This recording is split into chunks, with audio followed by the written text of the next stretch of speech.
De todas las historias increíbles que rodean nuestro planeta, tal vez no existe una tan apasionante y llena de misterio como la que enmarca una isla mágica, de la cual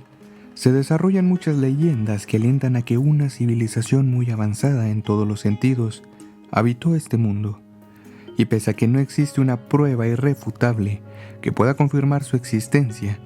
también existe una posibilidad de que esté perdida en estos momentos en algún lugar de este planeta. Soy Alex Retana y en esta ocasión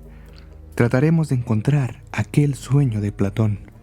la ciudad perdida de la Atlántida. La historia de la Atlántida ha obsesionado a miles de exploradores desde la primera vez que Platón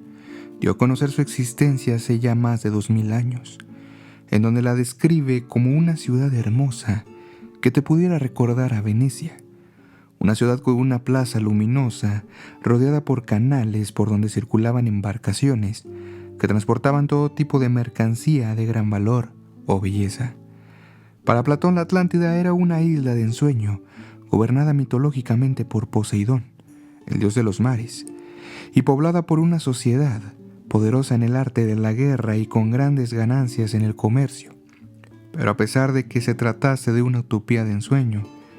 Platón le daría uno de los finales más trágicos que puede existir. Él describió que la furia de la naturaleza sería la responsable de dar fin a dicha ciudad, primero con un terremoto con una fuerza inimaginable que haría que las olas que rodeaban la isla surcaran los cielos y como si fueran unas murallas inmensas, éstas se colapsarían, ahogando toda superficie de suelo seco, ocasionando que en cuestión de minutos lo que fuera una de las ciudades más avanzadas de la humanidad, con una sociedad que rayaba la perfección, desapareciera para toda la eternidad. Después de que Platón publicara estas historias, la sociedad entera alrededor del mundo comenzaría a escribir una infinidad de documentos y reportes, donde mientras algunos respaldan que las afirmaciones del gran filósofo griego eran ciertas, y en estos momentos la Atlántida se encuentra bajo el agua, en alguna parte del océano que cubre la Tierra, existen también otros que aseguran que estas historias son solo eso, historias, y que no existe tal cosa alrededor, ya que esto es prácticamente imposible en todos los sentidos. A pesar de que parte de los pobladores del mundo se rehúsan a su existencia, la necesidad de conocer la ubicación de la isla ha recobrado fuerza. Pero el principal problema que existe para poder desentrañar la Atlántida es que más allá de la historia de Platón, no hay otra fuente primaria que pueda retratar la isla, y de ahí los fundamentos de afirmar de que esto no se trata más que una invención de Platón. Pero, ¿dónde comenzó la necesidad de conocer la ubicación de la mítica ciudad? Historiadores anteriores a la era cristiana creían que el lugar era real, pero no es hasta el siglo XIX, con las 20.000 leguas de viaje submarino de Julio Verne, y otro libro nota recordado, La Atlántida, el mundo antediluviano del escritor estadounidense Ignatius Donnadale, cuando comenzó la fascinación que continúa hoy.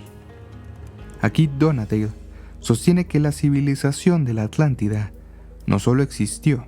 sino fue madre de otras civilizaciones como la egipcia, la inca e inclusive la maya.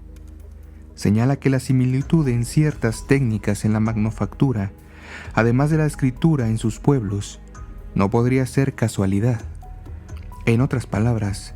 los atlantes habían encontrado la forma de llevar todos sus conocimientos alrededor del mundo. Después de esta teoría, existieron varios videntes que aseguran haber viajado a la isla en más de una ocasión de manera astral, quienes muchos asegurasen que la raza de los atlantes había sido una, con conocimientos muy, pero muy avanzados. Pero a pesar de todas las teorías e historias que envuelven a la ciudad, la pregunta que ha estado presente al paso del tiempo sigue vigente, y es ¿dónde se encontró ubicada la mítica isla, si es que realmente existió? Platón, en su momento colocó a la Atlántida más allá de los pilares de Hércules, ubicación que en ese entonces colocarían los griegos al estrecho de Gibraltar. De ser cierto, la Atlántida se encontraría ubicada en medio de las costas europeas y africanas, en medio del Océano Atlántico. Para algunos, la Atlántida nunca estuvo en el inmenso mar que hoy lleva su nombre, sino en uno más pequeño, y aunque una de las teorías apuntan que la isla no se trata más que de Irlanda o Cuba, la mayoría de las investigaciones alternativas se centran en lo que precisamente Platón mejor conoció: el mundo mediterráneo. Una de las teorías más socorridas es que la Atlántida se encuentra en la exacta ubicación de la isla de Creta, la que en su tiempo fue habitada por la civilización minoica tan importante en la era de bronce, ya que existen muchas similitudes con la descripción del filósofo y lo que ocurría en aquel entonces en Creta. En estos últimos días, se ha publicado en Nature una nueva investigación con conclusiones diferentes a la mayoría sobre la desaparición de la civilización minoica. Expertos de la Universidad de Atenas creen que la erupción que creó el actual archipiélago de Santorini, localización para muchos de la verdadera Atlantis, no sucedió como se venía pensando. Se sabía que entre el año de 1628 y 1500 a.C. hubo grandes explosiones de caldera que asolaron esa zona del Mediterráneo, e incluso hay jeroglíficos egipcios del mismo periodo que hablan de una gigantesca nube de polvo, lo que llevó al conocido arqueólogo Speidon Marinatos a asociar la catástrofe con la leyenda de la Atlántida. Anteriores estudios habían sugerido que el colapso del cráter volcánico dentro del mar causó un tsunami, pero tras examinar el fondo marino, esos científicos creen que la caldera no estaba en contacto con el mar en el momento del colapso, sino que se inundó después, y que fue la gran cantidad de lava y cenizas que fluyó rápidamente al mar el motivo que se crearan tsunamis a nivel local, desplazándose y destruyendo todo a su paso. Un ejemplo más reciente de esta teoría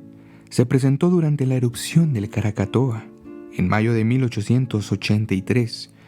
cuando comenzó una serie de explosiones que volaron las 3 islas en pedazos. Los testigos lejanos que pudieron contarlo sufrieron uno de los mayores estruendos de la historia, rompiéndole a varias personas sus tímpanos y dejando tatuado en sus recuerdos una espeluznante visión de grandes trozos de tierra volando en el horizonte. Si Platón creó su ciudad metafórica con el ejemplo de lo sucedido en Santorini, como algunos creen, estaríamos ante uno de los sucesos históricos que más huella dejó en la mitología y la religión, que pudo inspirar no solo al filósofo griego, sino también a narraciones similares, desde el diluvio universal de la Biblia a la gran inundación de China de Gunyu. El problema de esta teoría es que Creta no se ha hundido y que la isla no tiene una similitud física a la que describiría Platón. Existen así miles de hipótesis sobre la ubicación de la Atlántida, y todas estas tienen similitudes y contrariedades que acercan o alejan la existencia de la ciudad, pero existe una que probablemente tenga mayor importancia y pueda darnos la ubicación exacta, una teoría que pueda ser la verdadera. De todos los lugares que supuestamente albergaron dicha ciudad, o dentro de todas las teorías y creencias, sobresale una sola cosa en común: no existe evidencia física sostenible para confirmar su existencia. Una isla de ese tamaño, con una civilización de esa importancia, no habría pasado desapercibida en la historia de la humanidad. Resulta simplemente impensable que solo uno de los grandes pensadores de la antigüedad defendiera su existencia y asegurara que fue cuna de todas las civilizaciones occidentales que vinieron años después. Aún así, la pregunta queda: parece poco probable que Platón solo hubiera inventado la historia de la Atlántida y la defendiera a tal grado. Muchos especialistas sugieren que Platón se basó en un sitio que, aunque esté lejos de tener las características mágicas de la Atlántida, sí era un lugar muy especial. Para el arqueólogo Ian Stewart, esa inspiración provino de la ciudad griega de Elike, parecida a la Atlántida en cuanto a su espíritu innovador y belleza. Elike era una ciudad-estado que, para su desgracia, desapareció después de un terremoto y el tsunami que lo acompañó, ahí para el año 400 a.C. La tragedia de Elike quizá conmovió a Platón, que tenía 50 años cuando aquello ocurrió. Tal vez Platón quiso utilizar a Elike como un ejemplo y plasmarlo en la Atlántida, un llamado de atención a la soberbia humana. En cualquier caso, más allá de las explicaciones racionales, los fanáticos de la ciudad perdida aún no se han convencido y aún siguen con la esperanza de que alguien más allá de teorías e hipótesis encuentre los grandes pilares de la Acrópolis de la ciudad mágica de Platón, ahí en algún lugar cerca de la costa del mar Mediterráneo. Si te gustó el capítulo, compártelo y dale like. No olvides suscribirte si no lo has hecho o dar following si nos sigues en Spotify, además de activar las notificaciones para que no te pierdas los nuevos capítulos. Síguenos en Facebook como Sin Contexto Podcast, en donde se publicarán noticias acerca de las próximas publicaciones. Esto fue The Storyteller, un programa de Sin Contexto Podcast, narrado y producido por Alex Retana.